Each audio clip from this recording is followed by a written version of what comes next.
Hello, good evening बच्चों। मैं Umapati sir और ये मेरा channel physics bye engineer Umapati sir. अभी तो ये मेरे इस चैनल यूट्यूब चैनल पर स्टार्टिंग है और अभी मैं 11th 12th के वीडियोज को अपलोड कर रहा हूं 1 by 1 टॉपिक के। उसके बाद हम नीट और जेई को फोकस करेंगे। उसी में कुछ हमारे ऐसे स्टूडेंट हैं जो क्लास 10th के हैं और वो किसी न किसी स्कूल में जो आईसीएसई बोर्ड का एग्जाम 2026 में देने वाले हैं, उनमें से कई बच्चों को फिजिक्स के न्यूमेरिकल्स में बहुत प्रॉब्लम आ रही है। तो कई पेरेंट्स ने भी रिक्वेस्ट किया, तो इतना टाइम तो पढ़ाने का था नहीं, लेकिन फिर भी क्लास 10th स्टूडेंट्स के लिए जो 4 to 5 टॉपिक के न्यूमेरिकल्स बहुत इंपॉर्टेंट हैं। क्योंकि होता क्या है कि थ्योरेटिकल क्वेश्चन को तो 10th के बच्चे कहीं ना कहीं से एनी हाउ याद कर लिए, नहीं समझ में आया तो रट लिए, लेकिन जैसे ही न्यूमेरिकल आता है तुरंत वो धड़ाम।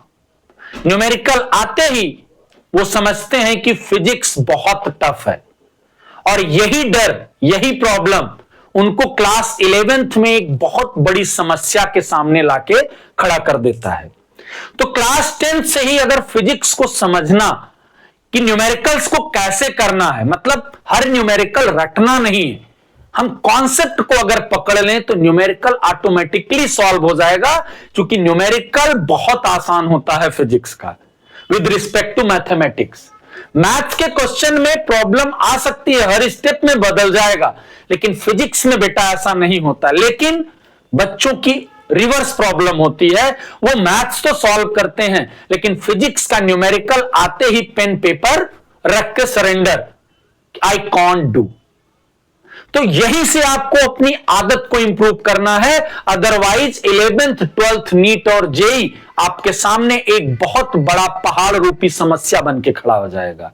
तो आपको उसी प्रॉब्लम्स के, कई बच्चों की इस प्रॉब्लम को ना आए, क्योंकि जब हम 11th 12th में पढ़ा रहे हैं तो हम फेस कर रहे हैं ये प्रॉब्लम। बच्चों के अंदर एक डर है न्यूमेरिकल से भागने की, उनको बहुत सॉफ्ट कॉर्नर लगता है कि थियोरी रट ले। जब तक फिजिक्स की थियोरी को, फिजिक्स के कॉन्सेप्ट को न्यूमेरिकल से इंटरकनेक्ट करना नहीं सीखोगे, तब तक आपका भला फिजिक्स में होने वाला नहीं है बेटा।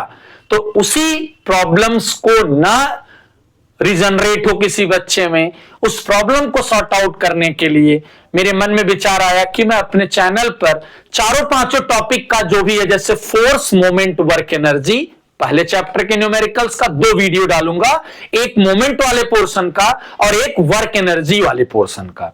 एक वीडियो में डालूंगा आपको लेंस वाले न्यूमेरिकल्स को कैसे सॉल्व करते हैं 10th बेसिस पे। एक वीडियो डालूंगा कैलोरीमेट्री, जो आज अभी आपके सामने है, अपलोड करूंगा, ठीक है।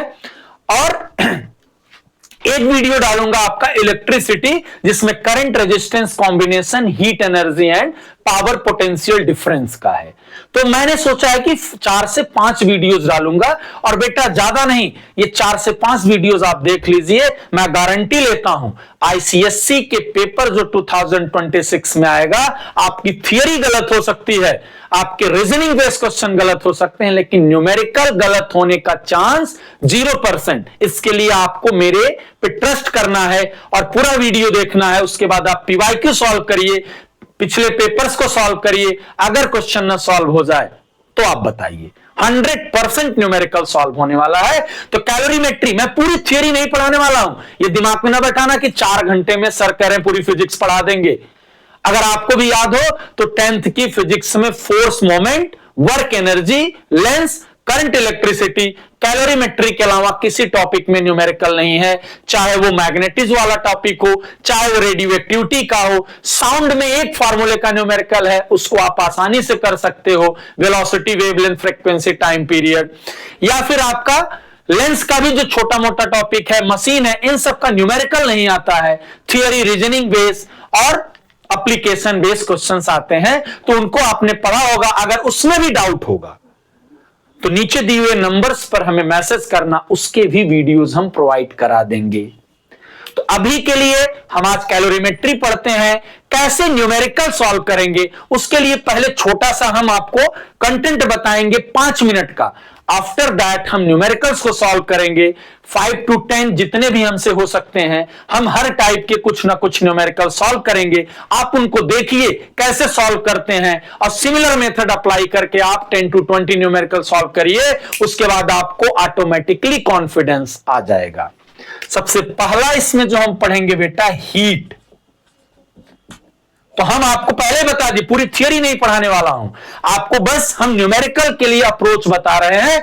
Heat is the form of energy, ये पढ़ चुके हैं आप, 8 तक भी पढ़े थे। हीट क्या है? एनर्जी का ही फॉर्म है।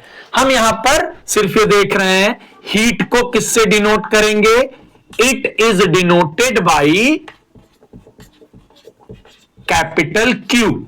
इसकी एसआई यूनिट होती है बेटा जूल।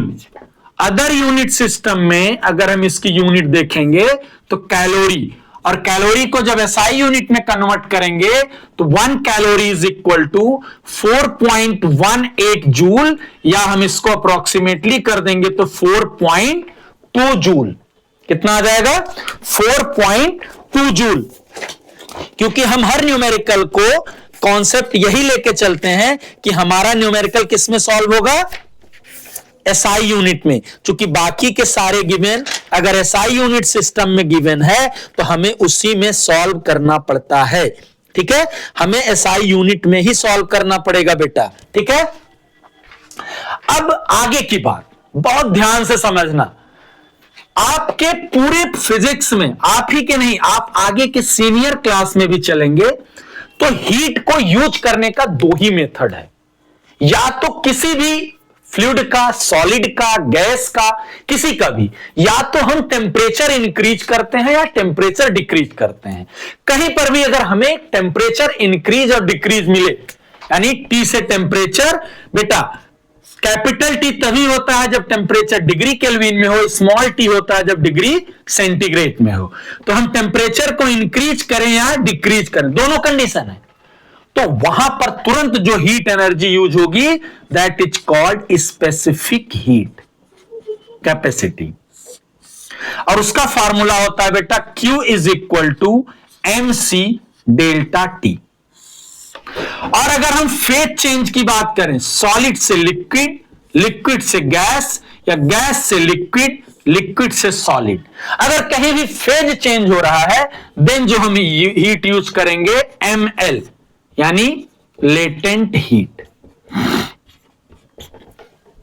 आप डिफाइन भी करते हैं, थियरी पढ़े होंगे, तो स्पेसिफिक हीट का मतलब heat required to raise unit degree temperature of unit mass called specific heat, and latent heat, heat required to change phase of unit mass is called latent heat.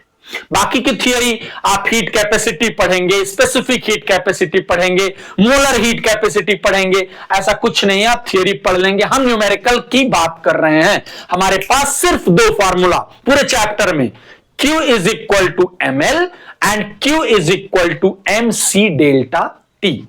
बेटा अब हम एक example लें, उसके बाद numericals करते हैं। मान लिया हमारे पास एक आइस पीस है, अभी आइस टुकड़े की टेम्परेचर है T1 -10 डिग्री सेंटीग्रेड, और हमें इसको वेपर में चेंज करना है। और कितने डिग्री पे वेपर रहे? T dash is equal to 150 degree centigrade. तो इसके बीच में कितनी हीट लगाएंगे हम, देखना ध्यान से। पहले आइस को ले आएंगे 0 डिग्री पे, अभी ये आइस ही है, कितने डिग्री पे लाए? 0। अब ध्यान से समझना, हमने आपको 2 कंडीशन बताई, बहुत ध्यान से, ये समझ में आ जाएगा, न्यूमेरिकल लग जाएंगे। -10 से 0 पे लाए तो जो हीट यूज हुई बेटा Q1 क्या हो जाएगा? यहां हम टेम्परेचर क्या किए हैं? इंक्रीज किए हैं -10 से 0, तो क्या आ जाएगा? M ही मास है, MC डेल्टा T, यानी 0 से -10, यहां से एक हीट निकाल देंगे। प्लस माइनस नहीं लेना आपको, 10 - 0, 0 -10, तो 0 माइनस होके प्लस हो गया, 10 आ गया। यहां सी आपके न्यूमेरिकल में नीचे दी होगी कि स्पेसिफिक हीट ऑफ आइस, उसकी यूनिट भी लिखी रहेगी जूल पर किलोग्राम केल्विन या जूल पर किलोग्राम डिग्री सेंटीग्रेड या joule per gram degree centigrade या joule per gram degree kelvin या फिर कैलोरी में भी दे सकते हैं। तो ये Q1 आ गया। अब यहां आइस से वाटर बदलना है, तो अभी वाटर जो आएगा फेज चेंज हुआ, वाटर अभी 0 डिग्री पे ही रहेगा, लेकिन तो यहां पर कौन सी हीट देंगे आप, Q2 is equal to ml, वहां भी दिया रहेगा लेटेंट हीट, लगा दिया। आगे अब इसी वाटर को, अभी वाटर ही है, कितने डिग्री तक ले जाएंगे, 100 तक, तब हीट कौन सी हो जाएगी, Q3 mc, C2 C1 भी लेते रहे, L1 L2 भी ले लेंगे, mc2 100 माइनस 0। अब इसके बाद इसी वाटर को लेटेंट हीट दे देंगे और हमारा वेपराइज हो जाएगा 100 पे ही, तो यहां पर Q4 is equal to ml2। फिर इसी को वेपर को 100 से 150 लाएंगे, Q5 mc3 150 माइनस 100, यानी टोटल हीट हमें जो रिक्वायर्ड हुई that is Q is equal to Q1 Q2 Q3 Q4 and Q5। इतनी हीट चाहिए इतने मेथड के लिए। आगे न्यूमेरिकल्स करोगे तो उसमें हो सकता है कोई ना कोई एक मेथड, कोई 2 मेथड, कभी 3 मेथड ऐसे ही आ जाए। और एक दूसरा तरीका आपको याद करना है, heat lost is equal to heat gain. इसको बेटा नोट कर लो कॉपी में, और न्यूमेरिकल सॉल्व करने में बहुत हेल्प मिलने वाली है। जैसे अब हम थोड़ा सा और एक्सप्लेन करेंगे आपका कैसे न्यूमेरिकल्स को समझना है, वेरिएबल फॉर्म में हम बता रहे हैं। मान लिया हमारे पास एक कंटेनर में वाटर है, अभी m1 मास का वाटर है और इसका टेम्परेचर है बेटा 30 डिग्री सेंटीग्रेड। अब आपके पास आइस पीस है और आइस पीस का मास है m2। अब आपसे न्यूमेरिकल बोले कि इस आइस पीस को इसमें डाल दिया हमने और इसका फाइनल टेम्परेचर हो गया 20 डिग्री सेंटीग्रेड, तो how much ice is melt, कितना आइस मेल्ट हो गया। तो बेटा यहां पर ये जो पानी है ये हीट गेन करेगा और आइस का टुकड़ा क्या कर रहा है, हीट लॉस कर रहा है। अब यहां पर अभी हमें यह भी नहीं पता है कि हमारी पूरी आइस पिघल जाती है कि नहीं पिघलेगी, that is depends upon heat. तो हीट लॉस किसने किया, और ये क्या है, पानी है, अभी भी मिलने के बाद ये क्या ही रहेंगे, पानी ही रहेंगे।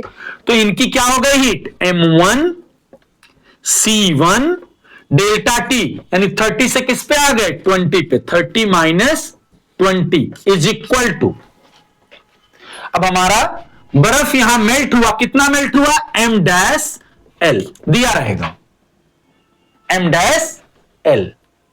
बर्फ मेल्ट हुई है कि नहीं पूरी वो भी नहीं पता है, लेकिन कितना हो गया, m dash l।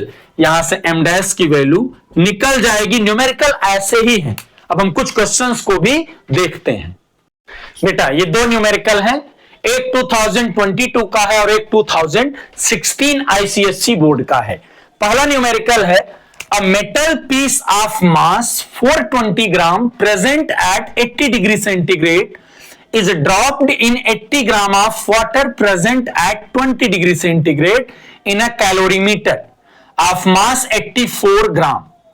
If T final 30 degree, then calculate C of metal piece. और specific heat of water given है, C calorimetry यानी specific heat of calorimeter given है, और आपको कैलकुलेट करना है specific heat of metal piece. अभी जो 3 मेथड बताए हैं अगर वो आपको समझ में आ गया, आपको कुछ नहीं देखना है, पहले से मैंने जो बताया हम वैसे ही करेंगे। मान लिया ये हमारे पास कैलोरीमीटर है, अभी हमारा कैलोरीमीटर का टेम्परेचर कितना है, देखो a metal piece of mass इतना प्रेजेंट एट 80 डिग्री, ये मेटल पीस है बेटा, मेटल पीस का मास है m1 एट 80 डिग्री सेंटीग्रेड, यानी T1 इसका कितना है 80 degree centigrade, is dropped in 80 gram of water. यहां M2 जो वाटर है वो 80 ग्राम है। अभी इसका टेम्परेचर T2 कितना है 20 degree centigrade in a calorimeter, और इस कैलोरीमीटर का भी मास है 84 ग्राम। इफ टी फाइनल, अब जैसे इसमें आपने सब कुछ डाल दिया इस पीस को, then T final is equal to ये और ये प्लस करके ये इक्वल हो गया, then T final is equal to 30 degree, यानी टेम्परेचर बढ़ गया बेटा। तो यहां पर इन्होंने हीट लॉस करी और इन्होंने हीट गेन करी, क्योंकि देखो इनका टेम्परेचर 80 से 30 हो गया और इनका 20 से 30 हुआ, और यहां कोई फेज नहीं चेंज हुआ है, यानी ml की बात हो ही नहीं रही है, टेम्परेचर ही घट बढ़ रहा है, यानी हीट गेन किसकी हुई, यहीं से देख लो। तो लॉस यानी इसका M1 बेटा मेटल पीस का मास है 420, इनका C अननोन है, डेल्टा T 80 से कहां आ गए 30 इज इक्वल टू, अब वाटर का मास कितना है M80, C वाटर गिवन है बेटा 4.2, और वाटर कहां से 20 से 30 आ गया, यानी 10 प्लस कैलोरीमीटर का मास है 84 और उसका C, लेकिन यहां यूनिट ध्यान देना अपॉन केजी है, और ये मास ग्राम में था तो इसको भी ग्राम में बदलेंगे तो 1000 से डिवाइड कर देंगे इनटू, और यही गलती होगी एग्जाम में, इसीलिए इन्होंने यहां केजी दे दिया सबको ग्राम में देके, तो इसको अपॉन में केजी था ग्राम में बदल दिया था अपॉन 1000 इनटू कैलोरीमीटर का भी टेम्परेचर 20 से 30 हुआ है तो 10, और इसी इक्वेशन को सॉल्व करना है 1 2 3 1 2 3, तो 420 multiplied by C into 50 is equal to 80 into 10, यानी 80 इंटू 42 प्लस 84 इंटू 2, यानी C is equal to 3360 plus 168 upon 420 into 50, solve करेंगे तो 8 12 5 3 अपॉन 420 इंटू 50, अगर इसे पूरा सॉल्व कर दें बेटा, पूरा अगर इसको हम सॉल्व कर लें अब डिवाइड करके 3360 प्लस 168 अपॉन, तो इसको आ जाएगा 0.168 joule per gram degree centigrade, और ये आपका एक न्यूमेरिकल जो आईसीएससी 2022 में 4 मार्क्स में आया था, सॉल्व हो गया, कुछ भी नया नहीं करना था और क्वेश्चन ऑटोमेटिकली सॉल्व हो जाएगा। अगला, a copper vessel of mass 100 gram contains 150 gram of water, ये कॉपर वेसल्स है, कॉपर वेसल का मास है, मास ऑफ कॉपर 100 ग्राम, इसमें जो वाटर है वाटर का मास है 150 ग्राम, और अभी इनका टेम्परेचर है T1 is equal to 50 degree centigrade. How much ice, यानी कितनी आइस हमें चाहिए, M dash is unknown to cool, यानी जब इसको हम इसमें डाल देंगे आइस को, देन टेम्परेचर हमारा फाइनली आ गया 5 डिग्री सेंटीग्रेड। बेटा फिर से यहां हीट लॉस कौन किया,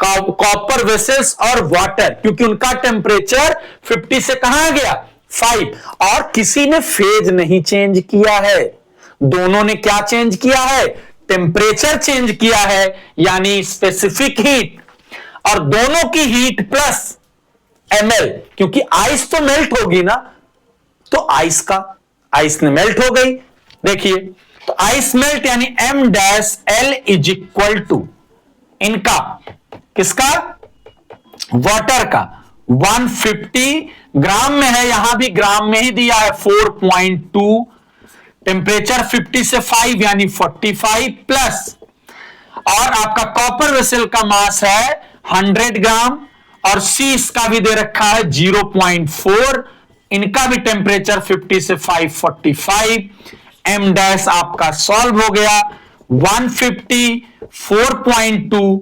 45 प्लस 100 0.445 अपॉन L की वैल्यू दे रखी है 336, जो आपका आंसर ये आएगा किसमें आ जाएगा, ग्राम में। और आपका ये भी न्यूमेरिकल आसानी से सॉल्व हो गया उन्हीं 3 कॉन्सेप्ट को पकड़ के। देखो बेटा, इसके बाद 2 न्यूमेरिकल और आ गए, एक 2020 का और एक 2006 का। फिर से वही बात, पहले हम न्यूमेरिकल को पढ़ेंगे ध्यान से, क्योंकि अभी क्लास 10th के बच्चों की सबसे बड़ी प्रॉब्लम होती है वो न्यूमेरिकल से गिवन नहीं निकाल पाते हैं, और यहीं से न्यूमेरिकल करने ना करने की एक धारणा स्टार्ट होती है। पहले गिवन निकालिए, पढ़िए क्वेश्चन को ध्यान से। A piece of ice of mass, यानी एक आइस की पीस है, इसका मास है आपके पास m1 60 gram, is dropped in 140 gram of water, यानी इसमें वाटर कितना फिल्ड है 140 ग्राम, और वाटर का भी जो टेम्परेचर है बेटा वो 50 डिग्री सेंटीग्रेड है। Calculate the final temperature of water when all the ice has melted. फिर से पढ़ लो क्वेश्चन को। A piece of ice of mass 60 gram is dropped into 140 gram of water at 50 degree centigrade, यानी 50 degree centigrade पे उसमें आपको water, तो यहां पर वाटर क्या करेगा, हीट लॉस गेन करेगा, सॉरी हीट लॉस करेगा, और आइस क्या करेगी यहां पर, हीट, बताइए आइस क्या करेगी, हीट को गेन कर लेगी। ठीक है, तो आइस की जो हीट होगी उसका फाइनल टेम्परेचर अब मेल्ट हो गई। अब यहां पर 2 चीज, एक परेशान करने वाली बात है कि आइस मेल्ट हो गई, मेल्ट होके वाटर हो गई, तो यह जरूरी नहीं है कि 0 पे ही रहेगी, उसका भी टेम्परेचर बढ़ जाएगा। यानी यहां हीट कौन कौन गेन कर रहा है, एक तो आइस हीट गेन कर लेगा, वाटर हीट लॉस करेगा, ठीक है, और आइस के साथ साथ जो आइस मेल्ट हुई है तो वो गेन करी, और जो गेन करने के बाद 0 से टेम्परेचर इंक्रीज करेगा वो भी तो उसी फॉर्म में आएगा ना। बोलिए, जो आइस है, अभी समझिए जैसे आपके पास 1 लीटर पानी है, उसमें हम 0.5 kg आइस को डाल दें, जब आइस पूरी मेल्ट हो जाएगी तो वाटर हो गया, तो उस रिजल्टिंग में जो वो आइस थी वो भी तो अपना वाटर बन गया। अब तो वो जो जितना मास ऑफ आइस रहेगा मेल्ट होने के बाद वो भी तो टेम्परेचर बढ़ाएगा, यानी अब ये जो बन गया, अब इसमें आइस तो है ही, ये भी मेल्ट हो गए, इनका मान लिया हमने फाइनल टेम्परेचर T है, और यही बताना है। इस क्वेश्चन को समझ के मिला कि नहीं? तो अब देखो, हीट लॉस कौन किया बेटा, वाटर, तो कितना किया 140 इंटू वाटर का C 4.2 यूनिट सेम है, ग्राम है, यहां भी ग्राम है, इंटू डेल्टा T, 50 से कितना हुआ T, तो 50 माइनस T, हमें नहीं पता है कितना होगा, इज इक्वल टू आइस पूरी मेल्ट हो गई, यानी 60 इंटू, ये ग्राम में है ये भी ग्राम में है, 336। जब पूरी नहीं मेल्ट हुई रहती तो that heat is equal to ml, लेकिन यहां पूरी मेल्ट हो गई, यानी पानी हो गया, वाटर हो गया। अब मेल्ट होने के बाद भी तो कुछ ना कुछ हीट, वो भी स्पेसिफिक में टेम्परेचर बढ़ेगा, प्लस फिर से वही बात 60 ग्राम इंटू सी अब वाटर हो गया, यानी वही 4.2, अब उसका टेम्परेचर T माइनस 0, क्योंकि जो मेल्ट हुई 0 से ही तो बढ़ेगा, तो ये दोनों गेन किए और ये लॉस किए। इसमें फिर मैं एक बार कंफ्यूज करूंगा, बताऊंगा, कंफ्यूजन नहीं होना चाहिए। मान लिया आपके पास एक कंटेनर में, एक ग्लास में पानी है, पानी कितना था 140 ग्राम, अभी पानी का टेम्परेचर एकदम 50 डिग्री सेंटीग्रेड चल रहा है, यानी एकदम खौलती हुई गर्म में, मई जून के महीने में ग्लास में पानी छत पे रखाए थे, और नीचे ले आए, उसमें आपने एक बर्फ का टुकड़ा फ्रीजर से निकाला, 60 ग्राम का खटाक से डाल दिया।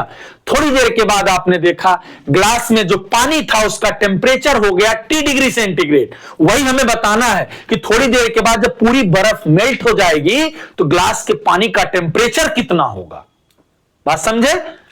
अब देखना ध्यान से। तो क्या हुआ, पहले जो पानी एकदम खौल रहा था उसमें बर्फ डालते उसने हीट लॉस करी, तो that heat loss is equal to mCDT is equal to, बर्फ डाले बर्फ मेल्ट हुई, लेटेंट हीट, प्लस जो बर्फ मेल्ट हुई अमाउंट ऑफ वाटर में बनी, उस वाटर का भी तो स्पेसिफिक हीट, क्योंकि 0 पे पानी नहीं होगा, तो निकाल देंगे। यहां से आप इक्वेशन सॉल्व करेंगे, या कर दे रहे हैं हम, T निकालना है तो यहां कितना आ गया, आप सॉल्व भी करके, आप किसी भी उसकी इक्वेशन से टी निकाल देंगे डिग्री सेंटीग्रेड, क्वेश्चन सॉल्व हो गया। ठीक है, दूसरा तरीका, दूसरा क्वेश्चन 2006 का। A piece of iron of mass, iron की पीस का मास है 2 kg, has a thermal capacity यानी C डैश 996 जूल पर degree centigrade, how much heat is needed. बेटा Q का फॉर्मूला टेम्परेचर में mc डेल्टा T था, थर्मल कैपेसिटी में m नहीं होता है, 1 kg होता है, यानी C is equal to Q upon delta T। तो पहला पार्ट हीट नीडेड क्या हो जाएगा, C डेल्टा T, और C की वैल्यू क्या है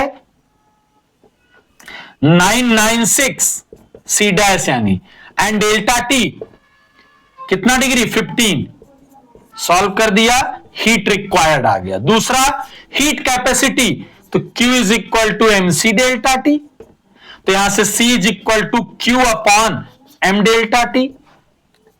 या आप ऐसे ना करें तो आप दूसरे तरीके से कर लें, आपको यहां पर C निकालनी है यानी स्पेसिफिक हीट निकालनी है, हीट रिक्वायर्ड आ गया है पहले से ही, तो उसी हीट रिक्वायर्ड में आप हाँ ये इसी फार्मूले से निकाल दीजिए, Q upon M delta T, तो Q आपका है 996 into 15 upon M 2 kg delta T 15 cancel हो गया, 2 4 जा 2 9 जा 2 8 जा, ये आ गया जूल पर डिग्री ग्राम डिग्री केजी है, किलोग्राम में था 2 kg, 498 जूल पर किलोग्राम डिग्री सेंटीग्रेड। तो किसी भी तरीके का न्यूमेरिकल होगा आईसीएससी बोर्ड में, heat lost is equal to heat gain, numerical को पढ़ना है। हमने 4 न्यूमेरिकल डिस्कस करी, कंडीशन डिस्कस करी, आपके कैलोरीमेट्री में 2 चैप्टर हैं, सारे न्यूमेरिकल आप सॉल्व करिए जो भी बुक आपके पास है। अगर आपको उसमें कोई डाउट आता है तो मेरे दिए गए नंबर पर कांटेक्ट करें, हम आपका डाउट क्लियर कर देंगे। और मेरी यही कोशिश है कि न्यूमेरिकल्स को रटे नहीं, अभी से एक टेंडेंसी डेवलप करें कि वहां से गिवन कैसे निकालना है और न्यूमेरिकल्स में अप्लाई कैसे करना है। ठीक है, जो आप थियोरी पढ़ते हैं उसको न्यूमेरिकल से कनेक्ट करिए, ये नहीं कि थियोरी अलग रट रहे हैं न्यूमेरिकल अलग रट रहे हैं। तो अगर आपको कोई भी टाइप का डाउट लगे किसी भी टाइप के न्यूमेरिकल्स में, आप हमें जानते हैं नहीं जानते हैं, किसी भी माध्यम से आप आईसीएससी बोर्ड के एग्जाम दे रहे हैं और किसी भी माध्यम से हमारे वीडियोस को देखे हैं, आपको किसी भी टाइप का 10th का डाउट है तो आप इस दिए गए नंबर्स पर व्हाट्सएप कर सकते हैं और आपका डाउट हम क्लियर कर देंगे। Thank you.